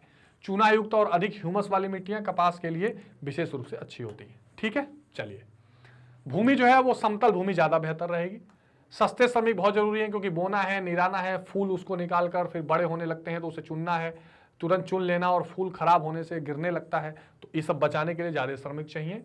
और अधिकतर स्त्रियों द्वारा किया जाता है। फसल 3 बार इसकी चिनाई की जाती है और खेतों में पर्याप्त श्रमिकों की आवश्यकता है। तो सस्ते श्रमिक तो हर फसलों में आप डालेंगे तो भारत की, क्योंकि देखिए भारत में जो एग्रीकल्चर पर आधारित लोग हैं वो बहुत ज्यादा हैं और सब श्रमिक के रूप में ही काम करते हैं, तो ये इंपॉर्टेंट हो जाता है। खाद जो है, क्योंकि फसल से मिट्टी कमजोर होती है तो खाद देना पड़ेगा और इसको पैदावार को बढ़ा सकते हैं। किस्मों की अगर बात करें तो धागे की मजबूती, उसका रंग और चमक के हिसाब से उसकी किस्में निर्भर करती हैं। भारत में कपास की कई किस्में पैदा की जाती हैं, जिसमें बंगाल, अमेरिकन, भरूच, कंबोडिया, कोमिला, चेन्नई इसमें प्रमुख हैं। छोटे रेशे वाली फसल की बात करें तो 25 मिलीमीटर, मैंने बताया, इससे कम होंगी। मध्यम रेशे वाली 25 से 40 मिलीमीटर और इससे ज्यादा 40 मिलीमीटर से अधिक वाले लंबे रेशे की। तो 3 तरह की कपास होते हैं। एक बड़े सबसे छोटे रेशे वाली जो 25 मिलीमीटर से कम होगी, एक मध्यम रेशा होगा जो 25 से 40, और एक बड़ा रेशा होगा जो 40 मिलीमीटर से अधिक। वितरण की बात करें तो भारत में करीब 123 हेक्टेयर भूमि पर कपास पैदा की जाती है, किंतु कपास की खेती का यह क्षेत्र बहुत बिखरा हुआ है। कपास के उत्पादन की दृष्टि से दक्षिण की काली मिट्टी जो है ये बहुत महत्वपूर्ण स्थान है इसका। देश में कुल उत्पादन की 2/3 कपास दक्षिण भारत से और शेष उत्तर भारत से प्राप्त होती है। भारत में गुजरात, महाराष्ट्र, तेलंगाना, पंजाब, हरियाणा, कर्नाटक, आंध्र प्रदेश, राजस्थान और मध्य प्रदेश और तमिलनाडु इसके प्रमुख उत्पादक राज्य हैं। फिर गुजरात का इसमें सबसे पहला नाम आएगा। तो यहाँ कपास अधिकतर वर्षा के सहारे पैदा की जाती है, जो छोटे रेशे वाली होती है। तटीय जो भाग हैं, जो समुद्र के किनारे हैं, उनको छोड़कर बाकी नर्मदा नदी और माही नदी सबसे इंपॉर्टेंट कपास पैदा करते हैं उस इलाके में। और 8 जिले भारत के अग्रणी जो है कपास उत्पादकों में से हैं। अब ये देखिए टेबल है, गुजरात, महाराष्ट्र और तेलंगाना, ये कपास उत्पादन में 3 सबसे महत्वपूर्ण श्रेणियां देख सकते हैं आप। ये बहुत इंपॉर्टेंट राज्य है। आजकल ये कपास उत्पादन में अग्रणी राज्य है महाराष्ट्र। यहाँ अकोला, अमरावती, यवतमाल, नागपुर, नांदेड़, अहमदनगर, इन जिलों में ये ज्यादा होता है और छोटे रेशे वाले कपास यहाँ मिलती है। आंध्र प्रदेश, तेलंगाना में मंगारी किस्म की कपास पैदा की जाती है। यहाँ जिलों की बात करें तो कर्नूल, कडम्पा, गुंटूर, गोदावरी, कृष्णा, महबूबनगर, आदिलाबाद, अनंतपुर यहाँ के प्रमुख उत्पादक जिले हैं। ठीक बात है।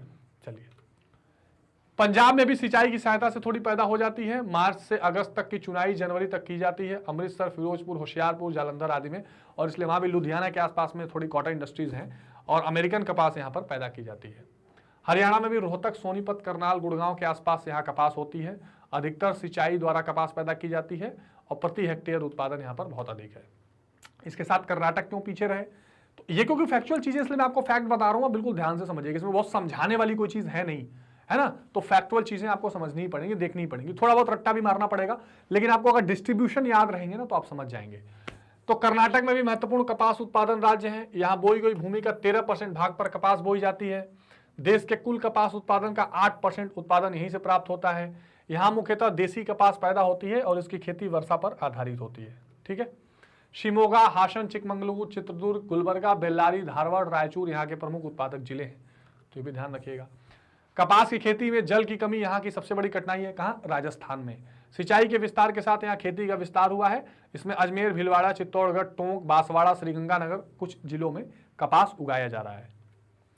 मध्य प्रदेश में भी काली मिट्टी का क्षेत्र कपास के लिए अनुकूल है। तो यहाँ नर्मदा ताप्ती नदी की घाटी जो है, इंदौर, उज्जैन, धार, देवास, रतलाम, मंदसौर, भोपाल के आसपास कपास की खेती यानी कॉटन की खेती कर ली जाती है। छत्तीसगढ़ में रायपुर, रायगढ़, महासमुंद, जशपुर, धमतरी, इन जिलों में कपास का खेती है। तमिलनाडु, यानी लगभग 10 स्टेट्स आप देख लीजिए कितना बड़ा डिस्ट्रीब्यूशन है। कोयम्बटूर, सलेम, चिंगलपेट, दक्षिणी अर्कॉट, रामनाथपुर, मदुरई, तिरुनेलवेली, तिरुचिरापल्ली, तंजावुर, ये सारे प्रमुख कपास के उत्पादन है। और यहाँ पर भी बहुत इंपॉर्टेंट कॉटन इंडस्ट्रीज आपको मिल जाएंगी। मतलब वहाँ पे आपको कपड़ों का बहुत बड़ा व्यापार मिल जाएगा। और यहाँ पर क्या होता है ना कि ग्रीष्म और शीत दोनों ऋतु में वर्षा होती है, इसलिए कपास की दो फसलें हो जाती हैं। दूसरी जो इंपॉर्टेंट फसल इसमें आप देखेंगे वो आप देखेंगे किसकी? जूट या पटसन की। तो कपास की भांति जूट भी एक रेशेदार फसल है जिसकी छाल से जूट विविध औद्योगिक कार्यों में प्रयुक्त होता है। इसका सर्वाधिक प्रयोग विभिन्न वस्तुओं को भरने या रखने की बोरियों में होता है। जैसे आलू की बोरियां आपने देखी होंगी ना, चीनी की बोरियां जो कपड़े वाली होती हैं, वो सब जूट से ही बनाई जाती हैं। आजकल जूट से कई सारे वस्त्र, कालीन, दरियां, रस्सियां भी बनाई जा रही हैं और इसकी खेती प्राचीन समय से हो रही है। जूट क्या है? उष्णकटिबंधीय प्रदेशों की फसल है, ये आप बिल्कुल नोट कर लेंगे। रेशेदार फसल है। मिश्रित वस्त्र, कालीन, दरियां, टाट, रस्सी ये सब बनाई जाती हैं। तापमान 25 से 35 डिग्री सेल्सियस तक, वर्षा 125 से 200 सेंटीमीटर, भूमि डेल्टाई चाहिए, स्वच्छ जल चाहिए। उत्पादक राज्य इंपॉर्टेंट है, पश्चिम बंगाल सबसे इंपॉर्टेंट, फिर असम, बिहार, उड़ीसा, उत्तर प्रदेश आदि, ये सब जूट के इंपॉर्टेंट जो है उत्पादक है। तापमान जो है 25 से 35 डिग्री सेल्सियस, 15 डिग्री सेल्सियस से कम तापमान वाले भाग में उत्पादन संभव नहीं रहता है। वर्षा 125 से 200 सेंटीमीटर, ध्यान रखिएगा, वर्षा का बड़ा महत्व है। पौधा बोते समय तेज वर्षा हानिकारक है। बीते समय 8 से 10 सेंटीमीटर वर्षा अच्छी रहती है, बोते समय। ठीक है, ये बीते नहीं है, बोते समय। बोते समय थोड़ी धीमी वर्षा चाहिए। ठीक है, चलिए। भूमि जो है वो समतल भूमि जरूरी है। मैदानी भाग में, डेल्टाई प्रदेशों में ज्यादा ये उगाया जाता है, ये इंपॉर्टेंट है। जूट के लिए गहरी उपजाऊ काप मिट्टी आदर्श होती है। चूंकि इसकी खेती भूमि को शीघ्र कमजोर बना देती है, तो बाढ़ के समय नई उपजाऊ मिट्टी मिलती रहे ऐसी जरूरी, इसलिए डेल्टाई प्रदेशों में ये ज्यादा होता है और यहाँ नदियों के डेल्टाओं में ये ज्यादा बोया जाता है। जूट के पौधों से रेशा प्राप्त करने के लिए उनको कई सप्ताह पानी में डुबा के रखना पड़ता है। इससे रेशा फूलता है और स्वच्छ पानी में धोकर अलग कर लिया जाता है। और स्वच्छ जल की भी बड़ी जरूरत होती है, तो पानी से बहुत लगता है जूट के, क्योंकि उसको भिगोएंगे, जब उसमें से स्वच्छ रेशा निकल जाएगा उसको निकाल के अलग कर लेते हैं। ये इसका एक तरीका होता है उगाने का। अगर वितरण डिस्ट्रीब्यूशन की बात करें तो जूट का उत्पादन क्षेत्र लगभग 9 लाख हेक्टेयर है। इसकी खेती मुख्यतः पश्चिम बंगाल में होती है। असम, बिहार, उड़ीसा, त्रिपुरा, उत्तर प्रदेश इसके कई महत्वपूर्ण उत्पादक राज्य हैं। पश्चिम बंगाल में हमेशा ये अग्रणी स्थान रहा है और पहले का बांग्लादेश इससे बहुत महत्वपूर्ण जुड़ा हुआ था, वो अलग हो गया। 5 लाख हेक्टेयर भूमि में बोया जाता है और सबसे अधिक उत्पादन करता है। गंगा के डेल्टाई भाग में सबसे ज्यादा होता है। जिले अगर आप देखें तो वर्धमान, मुर्शिदाबाद, नादिया, हुगली जिले इसके सबसे इंपॉर्टेंट प्रोडक्शन जिले माने जाते हैं। नोट करते रहेंगे आप इन चीजों को।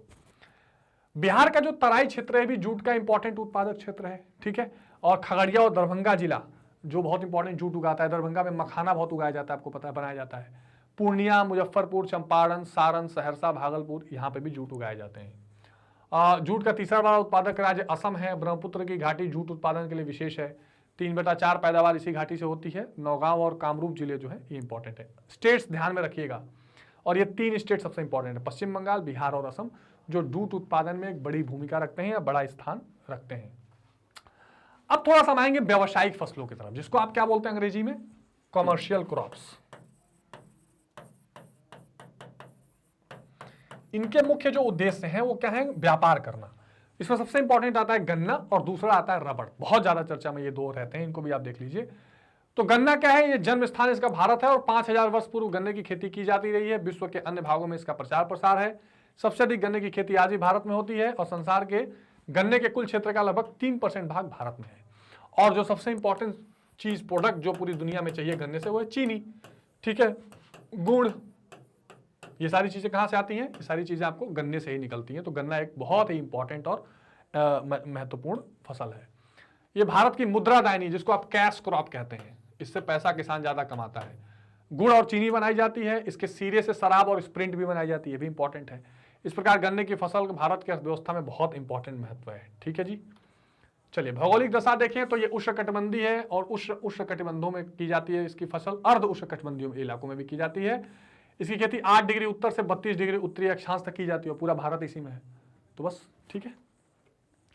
यह मुद्रादायनी फसल है, उष्णकटिबंधीय है। 21 से 27 डिग्री तक तापमान चाहिए, समतल भूमि, इसलिए नॉर्दर्न प्लेन्स में। नाइट्रोजन की खाद उत्तर प्रदेश सबसे इंपॉर्टेंट, बिहार, झारखंड, महाराष्ट्र, तमिलनाडु, आंध्र प्रदेश, कर्नाटक, पंजाब, ये इलाके इंपॉर्टेंट है, ठीक है। चलो 21 से 27 डिग्री सेंटीग्रेड का तापमान इंपॉर्टेंट है। पौधे के अंकुर निकलते समय 20 डिग्री सेंटीग्रेड तथा बढ़ते समय 20 से 30 चाहिए। 18 डिग्री सेंटीग्रेड से नीचे और 30 डिग्री सेंटीग्रेड से ऊपर तापमान हानिकारक है। अधिक सर्दी और पाला भी इसके लिए नुकसानदायक है।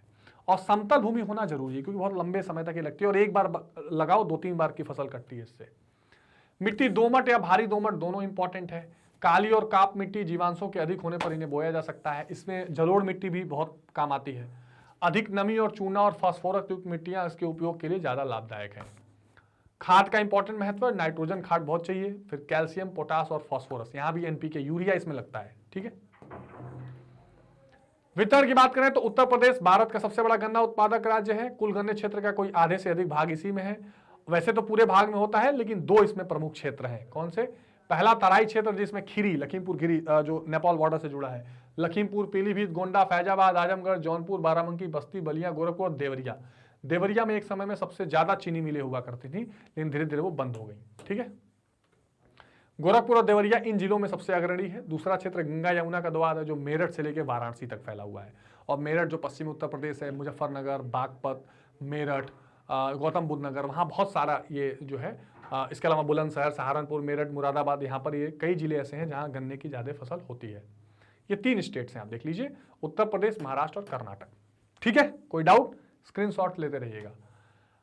महाराष्ट्र इस राज्य में गन्ने के उत्पादक में पिछले 2 दशकों में भारी वृद्धि हुई है और भारत के गन्ना उत्पादक राज्यों में इसका दूसरा स्थान है। वर्ष भर सम एक जैसा तापमान, उपजाऊ काली मिट्टी, सिंचाई की सुविधा के कारण ये यहाँ पर बहुत ज्यादा गन्ना उगाया जाता है। सांगली, सतारा, अहमदनगर, नासिक, पुणे और सोलापुर इसके उत्पादक जिले हैं।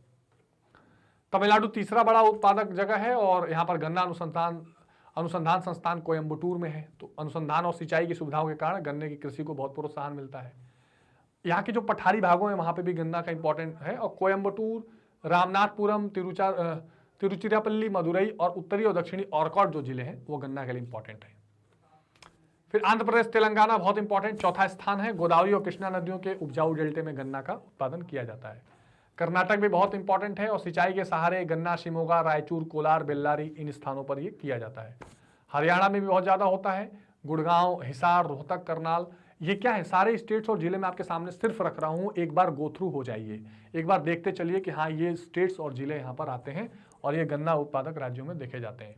पंजाब में भी बहुत इंपॉर्टेंट रूप से गन्ना तैयार किया जाता है। फिरोजपुर, गुरदासपुर, संगरूर, पटियाला, जालंधर, अमृतसर, यहाँ गन्ना उपजाऊ होता है। बिहार में देखें तो भारत के गन्ना उत्पादक राज्यों में बिहार का भी उल्लेखनीय स्थान है। यहाँ गन्ने की खेती मुख्यतः उत्तरी बिहार के तराई वाले क्षेत्र में की जाती है। यहाँ चंपारण, गया, सारण, शाहाबाद, दरभंगा, मुजफ्फरपुर, पूर्णिया यहाँ इनका अग्रणी उत्पादक क्षेत्र गन्ने के लिए माने जाते हैं। नेक्स्ट आता है रबड़। तो यह एक विशेष प्रकार के दूध को जमाकर बनाया जाता है। भारत में 1900 से मार्क्सिस ऑफ सेलिसबरी ने रबड़ के बगीचे प्रथम बार लगवाए थे। ठीक है, मार्क्सिस ऑफ सेलिसबरी ने। द्वितीय महायुद्ध काल में इस व्यवसाय में बहुत प्रगति हुई है, ये बहुत इंपॉर्टेंट है। अब व्यापारिक फसल है और क्या इसके लिए इंपॉर्टेंट चीजें देख लीजिए। उष्ण तथा आर्द्र जलवायु, 22 से 32 डिग्री का तापमान, 200 से 250 सेंटीमीटर वर्षा। ये जो आप तीन चीजें देख रहे हैं ना, ये लगभग हर फसलों में कॉमन है, लगभग। तो इसके इर्द गिर्द आप आंसर में चीजें लिख सकते हैं। लाल मिट्टी, ये इंपॉर्टेंट ध्यान रखिए, लाल चिकनी उपजाऊ मिट्टी, ये इसके लिए इंपॉर्टेंट है, अलग है। सस्ते मजदूर चाहिए, केरल, तमिलनाडु, कर्नाटक, ये इंपॉर्टेंट 3 राज्य इसमें है। तापमान, रबड़ आर्द्र उष्ण कटिबंध का पौधा है और वर्ष भर ऊंचा तापमान चाहिए, 25 से नीचे तापमान नहीं चाहिए इसके लिए आर्द्रता की आवश्यकता होती है, तो वर्षा होती रहनी चाहिए और 200 सेंटीमीटर से अधिक वर्षा पर्याप्त होती है। रबड़ के वृक्ष विभिन्न प्रकार की मिट्टी में उगते हैं। गहरी दोमट मिट्टी अच्छी होती है। दलदली, डेल्टा वाली साफ की गई भूमि और पठारों पर भी रबड़ के बाग लगाए जाते हैं। दक्षिण भारत में जो लेटराइट है, दोमट है, मटियार दोमट मिट्टी है, यहाँ पर रबड़ के वृक्ष लगाए जाते हैं। रबड़ का वृक्ष उगाने की विधि क्या है, ये भी बहुत बार पूछा जाता है कि भाई किस तरीके से। तो रबड़ के बीज भी बोए जाते हैं, कलम भी लगाई जाती है। रबड़ के बीज बोने के बाद जब पौधा 1 मीटर के ऊंचा हो जाता है तो मिट्टी सहित खोदकर बाग में लगाते हैं। रबड़ का वृक्ष 7 वर्ष का होने पर दूध निकालना प्रारंभ करता है तथा इसमें 25 वर्षों तक रस प्राप्त होता है। उसी को जमा के फिर वो रबड़ बनाया जाता है। ठीक है, संसार में प्रमुख रबड़ उत्पादन में भारत का चौथा स्थान है। भारत में संसार का लगभग 5% रबड़ का उत्पादन होता है। केरल में सबसे ज्यादा 90% से अधिक रबड़ मिलता है, आपको पता होना चाहिए। और 350,000 हेक्टेयर भूमि पर रबड़ के बागान हैं और 2 लाख टन से ज्यादा का वार्षिक हमारा एनुअल प्रोडक्शन है। किलोन, कोझिकोड, एर्नाकुलम, इदुक्की, कोट्टायम, त्रिवेंद्रम, ये सारे रबड़ उत्पादन के बहुत इंपॉर्टेंट एरिया है। तमिलनाडु में 19,000 हेक्टेयर भूमि पर रबड़ के बागान है, 16,000 टन से अधिक वार्षिक उत्पादन है। मदुरई, नीलगिरी, सलेम, कन्याकुमारी आदि में रबड़ उत्पादन ज्यादा होते हैं। कर्नाटक में 12,000 हेक्टेयर भूमि पर उगे वृक्षों से 5,000 टन से अधिक रबड़ का उत्पादन होता है। तो कर्नाटक अगेन एक बहुत बड़ा सोर्स है।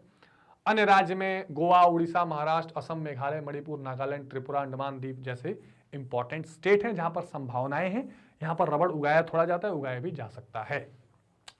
ये मैंने भारत के आपको मुख्य रूप से फसलें बताई, जिसमें खाद्यान्न फसलें देखी, रेशेदार फसलें देखी, जिसमें हमने पेय पदार्थ वाले फसलें देखी और इनके भौगोलिक दशाएं क्या। मैं चाहता तो बहुत शॉर्ट में बता देता, लेकिन मैंने आपको जल्दी लगभग सभी स्टेट्स और जिलेवार कुछ इंपॉर्टेंट जानकारी दी, जिससे आप भारत के कुछ महत्वपूर्ण चीजों को समझ सकें कि कहां कौन सी फसलें, किस प्रकार की कृषि और मिट्टी का यूज करके इनको किया जा रहा है। ठीक है, तो ये एक जनरल नॉलेज की भी चीजें जिसे ध्यान रखना चाहिए। और अब हम करेंगे कि भारतीय कृषि का विकास कैसा हुआ है, भारतीय कृषि में विकास हुआ कैसे है, क्या क्रम रहा है और क्या क्या इसमें चीजें हमें देखने को मिली है। अब देखिए, आपको पता है कि भारत में, मैंने आपको शुरू में चर्चा किया कि औपनिवेशिक काल से पहले थोड़ी स्थितियां ठीक थी। औपनिवेशिक काल में जब अंग्रेजों ने भारत को गुलाम बनाया तो कृषि की स्थिति और बद से बदतर होती चली गई। और जैसे एक लाइन, जब आप क्लास 12 की इकोनॉमिक्स पढ़ेंगे तो वहां पढ़ेंगे कि Britishers reduced India as a major importer of finished goods and exporter of raw material. हम केवल कच्चे माल का क्या करते रहे, एक्सपोर्ट करते रहे और फिनिश्ड गुड्स को अपने यहाँ लाते रहे, और हमारी जो मुख्य कृषि थी वो बिल्कुल खत्म हो गई। वो केवल उनके कच्चा माल जो उनको चाहिए था उसी हिसाब की खेती हम करते थे, उसमें भी कोई लाभ नहीं, श्रमिकों को कोई उस पर बेहतर जीवन यापन नहीं और ना फसलों का उचित दाम। तो कृषि भारत का सबसे प्रमुख व्यवसाय है और अर्थव्यवस्था का आधार भी है, लेकिन पिछड़ी हुई दशा में रहा है, क्योंकि स्वतंत्रता प्राप्ति के पूर्व ही अंग्रेजों ने क्या कर दिया, इसकी स्थिति बहुत ज्यादा खराब कर दी, सकारात्मक कदम इसमें नहीं उठाए। और फिर हमारे देश की सरकार ने कुछ देश के कृषि व्यवसाय के महत्व को समझा और हमने जो प्रथम पंचवर्षीय योजना बनाई, प्रथम पंचवर्षीय जो योजना थी, जिस योजना का नाम हम देते हैं Harvard-Domar model plan, Harvard-Domar model, इसमें हमने सबसे प्रमुखता किस चीज को दी, कृषि को दी, एग्रीकल्चर को दी थी। ये बहुत इंपॉर्टेंट चीज है, ध्यान रखिएगा।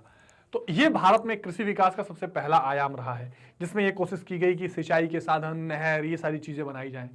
और विगत 71 वर्षों में कृषि के लिए कई कार्यक्रम चलाए गए हैं और इसके भी काफी सकारात्मक परिणाम भी देखने को मिले हैं। अब क्या क्या चीजें हमने की, जैसे उन्नत बीजों के प्रयोग पर बल। देखिए, इस बीच हमारे बीच में आया हरित क्रांति। हरित क्रांति ये विशेष रूप से आया 1967 में। क्या हुआ कि 1965 के आसपास भारत ने पाकिस्तान से जंग भी लड़ी थी, 62 में चीन से लड़ी थी, हालत तो खराब थी और हमारे यहाँ बहुत बड़ा खाद्यान्न संकट भी था। तो हमें स्थिति ये थी कि हम किसी तरह से अपने आप को सेल्फ सफिशिएंट बनाएं कि हमारे पास अनाज रहें, हम इतना उगा सकें। तो अब अनाज कैसे उगाएं? तो नॉर्मन बोरलॉग जो अमेरिका में एक प्रयोग कर चुके थे कि जिसमें हम क्या कर रहे थे, बीजों की कुछ अच्छी क्वालिटी का इस्तेमाल करके, जिसको अंग्रेजी में कहा जाता था HYV, हाई एल्डिंग वेराइटी सीड्स, उन्नतशील, जिसको कह रहे हैं ना उन्नत बीजों का प्रयोग। इन बीजों का इस्तेमाल करके प्रोडक्शन जहां 1 क्विंटल का हो वहां 5 क्विंटल का हो सकता था, लेकिन उसके लिए उसके साथ साथ बहुत ज्यादा सिंचाई के लिए पानी, उसके साथ रासायनिक खाद, कीटनाशक, ये सारी चीजें भी देनी पड़ती थी। तो हमने भी शुरू किया, उन्नत बीजों का प्रयोग पर बल दिया, रासायनिक उर्वरकों के उपयोग में वृद्धि की। ये सब हरित क्रांति का ही कारण था। हमने फर्टिलाइजर के लिए फर्टिलाइजर खादें, जिसमें NPK यूरिया खादें इस्तेमाल करनी शुरू की। बहुफसली कृषि का प्रयोग, पहले हम केवल सोच रहे थे कि गेहूं धान को उगाएं, लेकिन फिर हमने धीरे धीरे कई सारी फसलों को उगाया। हालांकि हरित क्रांति में केवल गेहूं धान पर ज्यादा जोर दिया गया था। आधुनिक कृषि यंत्रों के उपयोग में वृद्धि, तो जैसे ही हरित क्रांति आई तो वहां पर ट्रैक्टर, थ्रेसर्स, इस तरह कंबाइंड मशीन, जो नए नए संयंत्र है कृषि के, वो इस्तेमाल होने लगे। फसल संरक्षण, कैसे फसलों को बचाया जाए बीमारियों से, कीटनाशकों से, तो पेस्टिसाइड्स, इंसेक्टिसाइड इस्तेमाल किए गए। लघु सिंचाई योजनाएं बहुत सारी बनाई गई, ट्यूबवेल, पंपिंग सेट्स, इसके साथ साथ औद्योगिकरण किया गया, गाँव में बिजली वाले ट्यूबवेल लगवाए गए, नहरों की व्यवस्था की गई, और भूमि परीक्षण, जिसको बोलते हैं कि सॉइल टेस्टिंग, आजकल गाँव में दिया जाता है SHC, सॉइल हेल्थ कार्ड, ठीक है, कृषि स्वास्थ्य कार्ड दिया जाता है। तो इससे पता लगेगा कि आपकी मिट्टी में क्या दिक्कत है, मिट्टी में और कौन सी उर्वरकता की आवश्यकता है, वो किया जाता है। गांव में आधुनिक सुविधाओं का प्रसार किया जाए, जैसे आजकल DD किसान चैनल चलता है, तो कैसे न्यूज चैनल से किसानों को, रेडियो के माध्यम से किसानों को नई नई चीजें बताई जाएं। आधुनिक जो उपकरण है खेती के लिए, जैसे ड्रिप इरिगेशन है, जिसमें ड्रिप से सिंचाई की जाती है, ये सारी चीजें खेतों में दवा छिड़कने की मशीनें किसानों को दी जाएं। सहकारी समिति और बैंक, ये बहुत इंपॉर्टेंट था, क्योंकि फार्म क्रेडिट बहुत जरूरी है। फार्म क्रेडिट यानी किसानों को क्या हो, किसानों को अगर फसल बोना है, जुताई करनी है, कटवाना है, खाद लेना है, तो पैसा वो थोड़ा ला सकें। तो कई सारी सहकारी समितियां सरकारी बनाई गई कि पैसा वहां से लोन ले सकें या बैंक ले सकें। फिर 1998-99 के आसपास भारत में KCC, किसान क्रेडिट कार्ड लाया गया, जिससे किसानों को अपनी जमीन के हिसाब से कुछ लोन मिल सके। कृषि विपणन व्यवस्था, जिसको आप क्या बोलते हैं, एग्रीकल्चर मार्केटिंग, यानी किसान अगर कुछ उगा रहा है तो वो मार्केट तक ले जा सके, बेच सके, है ना। NAM की स्थापना जैसे हाल में हुई थी, नेशनल एग्रीकल्चरल मंडी, ऐसा करके। कृषि उत्पादों के न्यूनतम मूल्य का निर्धारण, ये बहुत इंपॉर्टेंट है, इसको बोलते हैं न्यूनतम समर्थन मूल्य। न्यूनतम समर्थन मूल्य अंग्रेजी में बोलते हैं मिनिमम सपोर्ट प्राइस, यानी कि MSP। यानी सरकार ये बोलती है कि ठीक है, आप लोग फसल उगा रहे हैं पर कितने में बिकेगा गारंटी नहीं है, तो हम हर फसल का कुछ न्यूनतम मूल्य बना देंगे कि इससे कम में वो फसल नहीं बिकेगी, और अगर बिकेगी तो सरकार उसको खरीदेगी, ठीक है। तो ये किसानों को एक गारंटी मिल जाती है। राजकीय फार्म फसल बीमा योजना, तो इससे क्या होगा, फसल अगर खराब हो गई तो सरकार उसको भुगतान करेगी। बहुफसल और सघन जिला कार्यक्रम, कृषि में नई तकनीक का प्रयोग, तो ये कुछ ऐसे काम किए गए हैं जिससे कृषि को लगातार उन्नतशील बनाया जा सके, विकसित बनाया जा सके, कृषि में और प्रोडक्टिविटी यानी उत्पादकता को बढ़ाया जा सके और कृषि को लाभकारी बनाया जा सके, ठीक है। हरित क्रांति के बारे में मैंने आपको बताया, उसमें वही एक प्रयोग था। तो हरित क्रांति से आशय कृषि में नई तकनीक प्रयोग द्वारा कृषि उत्पादन में वृद्धि करने का है। तो भारतीय कृषि के इतिहास में जो हरित क्रांति का सूत्रपात बहुत महत्वपूर्ण है, क्योंकि जनसंख्या के लिए अधिक खाद्यान्न की आवश्यकता होती है, और इसमें क्या क्या चीजें थी मुख्य रूप से, HYV फसल, ठीक है, कीटनाशक, है ना, इसके अलावा रासायनिक खाद, है ना, उर्वरक या खाद जिसको कहते हैं, ये सारी चीजें, और अधिक सिंचाई। इसके अलावा जो सबसे इंपॉर्टेंट चीज इसमें दिखाया गया, कृषि का मशीनीकरण, मैकेनाइजेशन ऑफ एग्रीकल्चर, कृषि का मशीनीकरण, ये सारी चीजें यहां पर दिखाई गई। तो ये बहुत इंपॉर्टेंट चीज थी जिसे हमने ध्यान में रखना है। यही कारण है कि हरित क्रांति के फलस्वरूप भारत में खाद्यान्नों का उत्पादन 51 की तुलना में 3 गुने से अधिक हो गया, और गेहूं, चावल, ज्वार, बाजरा, ये सारे फसलें इससे धीरे धीरे ज्यादा डेवलप होने लगी। फिर भी हरित क्रांति की कुछ कमियां हैं, बिल्कुल ठीक बात। तो क्या कमियां रही? पहले तो पूरे देश में ये ठीक से लागू नहीं हो पाया। जो अमीर किसान थे या ज्यादा बड़े किसान थे वही इन चीजों का, खादों का, ट्रैक्टर का या मशीनों का इस्तेमाल कर पाए। तो पूरे देश में समान रूप से इसका नहीं हुआ। पंजाब, हरियाणा, महाराष्ट्र, तमिलनाडु तक सीमित रहा, उत्तर प्रदेश का पश्चिमी भाग वहां तक सीमित रहा। तो ये इसकी एक कमी रही। कुछ ही फसलों तक हो पाया, गेहूं, ज्वार, बाजरा, कुछ सीमा तक चावल, बाकी फसलें यानी कि डाइवर्सिफिकेशन इसमें नहीं हो पाया, इसमें विविधता नहीं हो पाई। बहुत सारे फसल हरित क्रांति से छूट गए। ठीक है, एक इसका ये नुकसान था। छोटे किसानों को ज्यादा लाभ नहीं मिला। जो बड़े किसान थे, जो कृषि यंत्रों को ले सकते थे, जिनके पास पैसा था, वो इसका ज्यादा लाभ उठा सके। इसका लाभ उन जी क्षेत्रों के किसान उठा सके जहां सिंचाई की बहुत सुविधाएं थी। जहां सिंचाई की सुविधाएं नहीं थी वहां पे ये ज्यादा लाभ नहीं कर पाया। कुछ इसका पर्यावरण पे भी बुरा असर पड़ा, जैसे जो भौम भूमि थी, जो अंडरग्राउंड वाटर था, वो धीरे धीरे लेवल उसका कम आता गया। रासायनिक खादों से बहुत नुकसान हुआ। तो यद्यपि हरित क्रांति में अनेक कमियां हैं, फिर भी यह तो निश्चित है कि देश में उत्पादन बढ़ा है और खाद्यान्न संकट जो है, फूड क्राइसिस जो है, वो धीरे धीरे कम हुआ है। ये बहुत महत्वपूर्ण है। इसके अतिरिक्त कृषकों के दृष्टिकोण में परिवर्तन हुआ है। कृषि का परंपरागत स्वरूप अब बदला हुआ लगता है, यानी अब लोग नए तरीके से कृषि कर रहे हैं और इसके कारण देश की जनता और सरकार और किसानों में आत्मविश्वास हुआ है। हम कृषि के निर्यातक बन चुके हैं, पहले आयात करते थे। तो ये एक बहुत बड़ा चेंज हुआ है। तो यद्यपि कृषि भारत का राष्ट्रीय व्यवसाय है, किंतु विश्व के अन्य देशों की तुलना में कृषि की व्यवसाय हमारे यहाँ बहुत अच्छी नहीं है। 3 प्रमुख समस्याएं हैं। अगर हम समस्याओं की बात करें कि क्या समस्याएं हैं भारतीय कृषि में, तो एक, कृषि की वर्षा पर निर्भरता। आप जानते हैं कि हम मानसून का वेट करते हैं। एक मानसून आता है हमारे यहाँ साउथ वेस्ट से, है ना, जो केरल के अरब सागर से होता हुआ, मेडागास्कर आइलैंड से होता है, अरब सागर होते हुए भारत में घुसता है, और एक बंगाल की खाड़ी से। तो हम वेट करते रहते हैं। भारत का बहुत सारा ऐसा हिस्सा है जो मानसून का वेट करता है ताकि फसल उनकी हो सके। नहीं हुआ तो फसल खराब हो जाती है। जोतों का छोटा आकार, यानी लैंड होल्डिंग छोटी है, बहुत बड़े बड़े जमीन नहीं है, छोटी छोटी जमीनें हैं, तो उतना फायदा नहीं हो पाता। और प्रति हेक्टेयर कम उत्पादन, यानी पर हेक्टेयर प्रोडक्टिविटी कम है, जितना प्रोडक्शन होना चाहिए उतना नहीं हो पाता। तो जितना लागत लगती है उससे नुकसान होता है। मिट्टी की उपजाऊ शक्ति भी कम है, ज्यादा फर्टाइल नहीं मिट्टी है। कृषि पर जनसंख्या का बहुत दबाव, ये बड़ी इंपॉर्टेंट है। एक ही खेत में 10 लोग काम कर रहे हैं, किसको किसको खेत मिलाएगा। रूढ़िवादी किसान है, नए तरीके, नए फसल या नए बीजों का प्रयोग करने से डरते हैं। सिंचाई की सुविधाओं का अभाव है, हर जगह नहर नहीं है, हर जगह ट्यूबवेल नहीं है, ट्यूबवेल है तो लाइट नहीं है, लाइट है तो अंडरग्राउंड वाटर बहुत नीचे हो गया है। उन्नत बीज और उर्वरक यानी खादों का अभाव है, सड़क और बिजली का भी अभाव है। तो ये सब हमारे कृषि के कुछ समस्याएं हैं और इसी को आप समराइज करेंगे तो लगभग यही सारी चीजें आपको फिर मिल जाएंगी। ये भारतीय कृषि की समस्याएं में समराइज तरीके से मैंने आपको बता दी। ठीक है, तो ये हमारा एक इंपॉर्टेंट चैप्टर यहां पर समाप्त होता है, जो आपके लिए बेहद इंपॉर्टेंट है। इसके पॉइंट्स, इसके हेडिंग्स और प्रमुख फसलों का जो डिस्ट्रीब्यूशन है, कहां कहां किन राज्यों में, ये बहुत अच्छे से देख लीजिएगा। इसमें कोई डाउट, परेशानी या समस्या हो तो भी कमेंट बॉक्स में बता दीजिएगा।